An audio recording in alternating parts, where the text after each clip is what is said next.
What's up, guys? Welcome back to the channel. Thanks for tuning in. It's an honor to have you on the channel. I appreciate you guys jumping in. Today, we're going to talk about flywheels. What makes a flywheel? How do you determine if you have a flywheel? And where can you find flywheels? What's a flywheel, anyways? Well, a flywheel is a function of game theory. Now, what do I mean by this? Well, let's break down a really common flywheel. The best way to describe something is to give an example of something. Let's give an example of Curve. What's Curve's flywheel? Well, how Curve works is I deposit my LP tokens. It can be stable coins. It can be like Frax, FXS, and several other pairs as well. It's not just stable coins. They made a recent upgrade, which created the flywheel demand even more and more. So let's just start with Curve. Curve is basically a swapper that allows you to swap between like assets as well as other assets. And the pairs, they may not just be 50-50, they can be 33, 33, 33. They can be different ratios. And this is important to understand, especially with the V2 upgrade I'll explain later. But with Curve, all you need to do is swap one stablecoin or another asset for another asset. It's nothing crazy. But here is where the flywheel comes into play. If I'm on Curve and I'm sitting there and I'm like, they're paying 20% here. I guess I can just deposit my stable coins and put them in there. When I deposit my stable coins or deposit any of my tokens in general listed in any of their pools, that boosts the liquidity in the pool. When you boost the liquidity in the pool, as in add more tokens in there, it creates lower slippage. When there's lower slippage, it creates better prices, and that brings more traders. When more traders come, more fees are paid.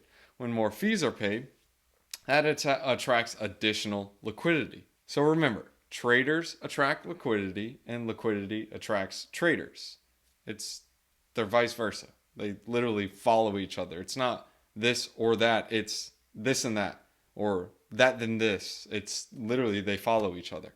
So with Curve, what's interesting is they are paying the users out in the Curve token, but if you don't have a flywheel that solves the issue of the constant dumping of the liquidity providers, eventually you'll get to the point where the incentives are not enough to pay the liquidity providers to keep providing liquidity, which you lose liquidity, you lose traders, you lose even more liquidity because the fees are less. That's that cycle. So you just want to make sure the flywheel is spinning in the right direction. And once it is, you're solid. So how did Curve solve this problem that they had with the tokens just constantly being dumped by liquidity providers?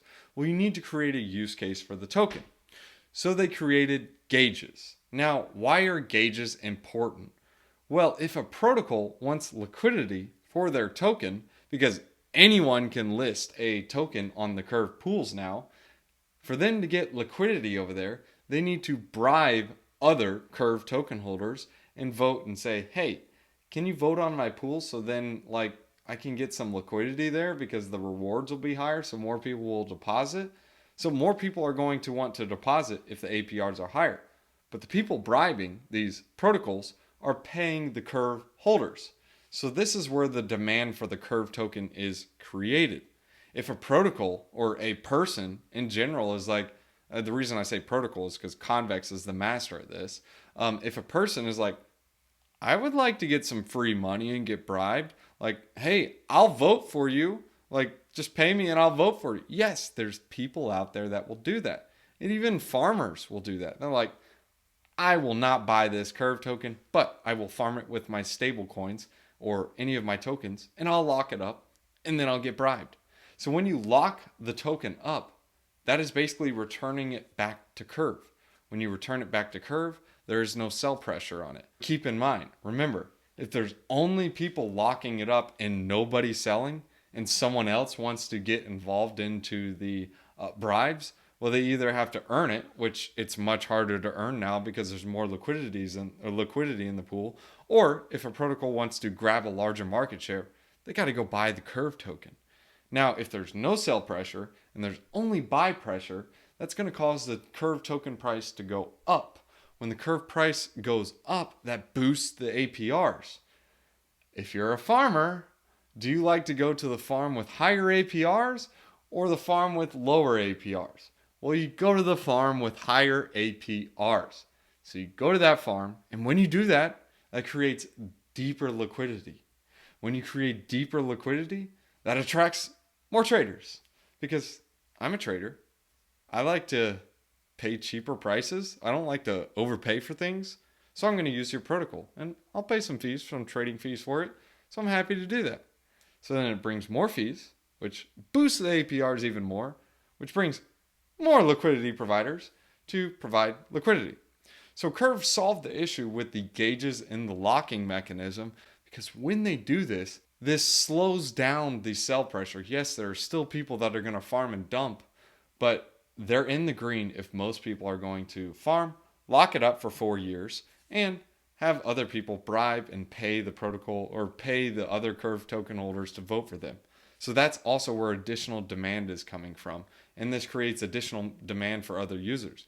This protocol doesn't want to purchase the Curve asset.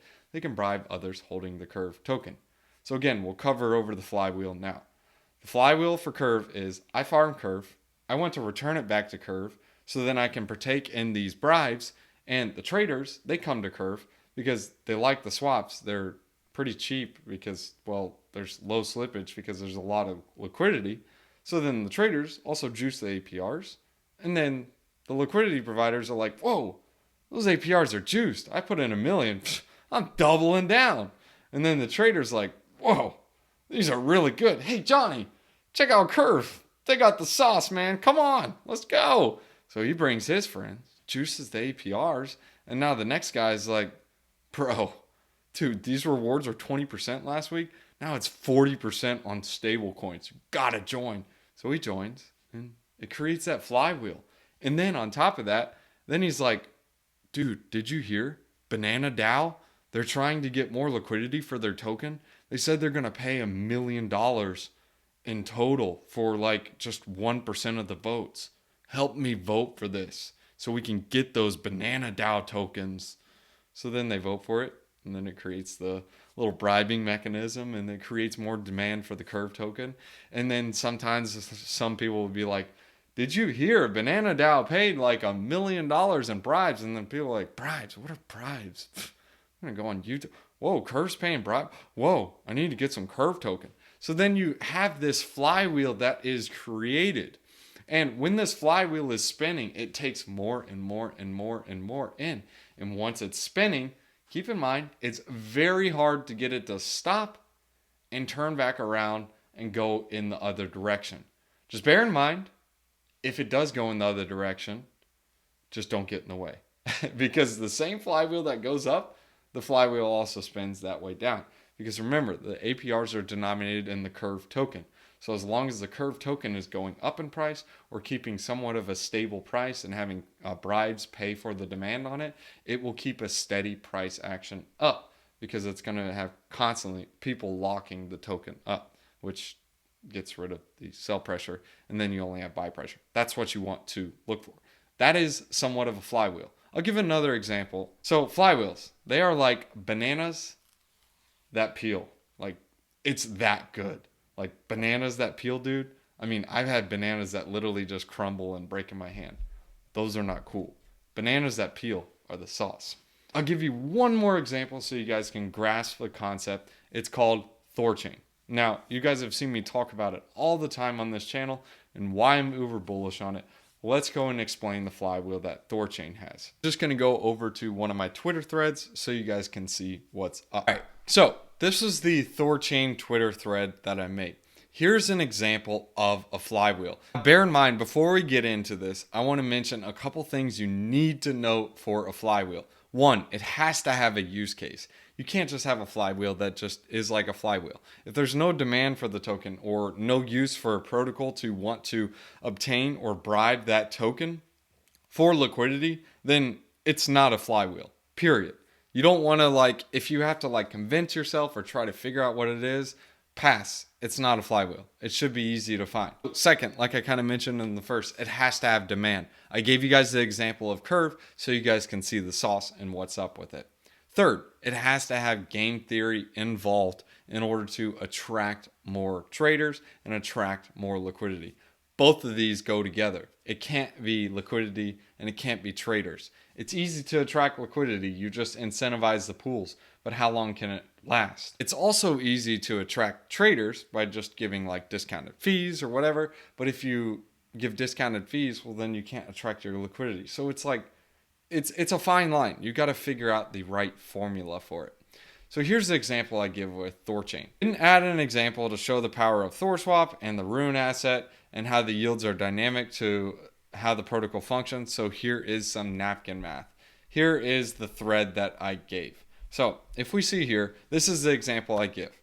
Let's say Rune is $1 and the market cap is $1 million.